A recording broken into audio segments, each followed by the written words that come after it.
सर्वप्रथम सर्व महिलांना महिला दिनाच्या खूप खूप शुभेच्छा. ऍक्च्युली खरं तर एकच दिवस आपला नसतो, दररोजचा दिवस आपला नसतो, फक्त आपण स्वतःसाठी कधी जगत नाही. त्यासाठी मी एक कविता केली. प्रत्येक स्त्रीचं आयुष्य असंच आहे. थोडं चुकलं असेल तर माफी असावी. स्त्री जन्मात तुझी कहाणी. अगं थांब ना थोडं, घाईत आहेस का? घाई तर आहेस ग आपली जन्मभरासाठी, कारण स्त्री जन्म घेतला ना त्या माऊलीच्या पोटी. थांबशील का थोडं तुझ्यातील स्त्रीत्वाची कथा ऐकण्यासाठी? स्त्री म्हणून जन्म घेतला, तोही एका स्त्रीच्याच पोटी.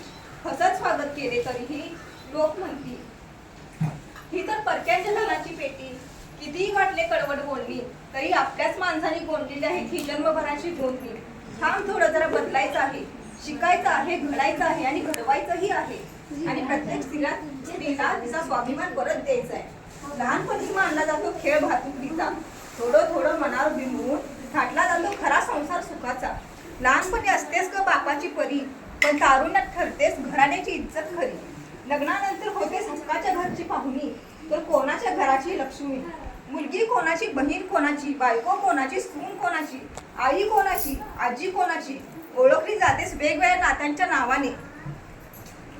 सांग मला मग तुझं अस्तित्व आहे तरी कुठे? हेच तर सांगायचं आहे ग सखी. मग ऐकशील का माझं थोडं आणखी?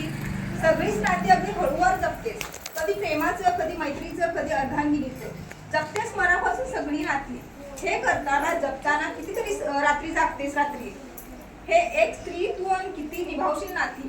मुलगी, बहीण, पत्नी, सून, आई, वहिनी, आत्या, आजी, मावशी, काकी आणि मामी. हे सगळं निभावताना थकत नाही आम्ही, तरी आम्ही परक्याचे धन ठरतो.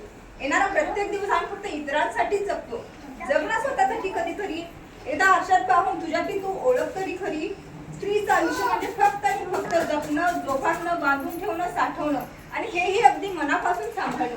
हे सगळं करताना तूही एका स्त्रीचा आधार होऊन जग आणि बघ तुझं आयुष्य किती सहज, सोपं आणि मनापासून हवंसं वाटतंय. कारण तू जन्मापासूनच आहेस रणरागिणी. तू मानिनी, तू कामिनी, तू शालिनी, तू संगिनी, तू मोहिनी, तू अर्धांगिनी. तू आहेस खरी जगाची जगत जननी. खूप छान.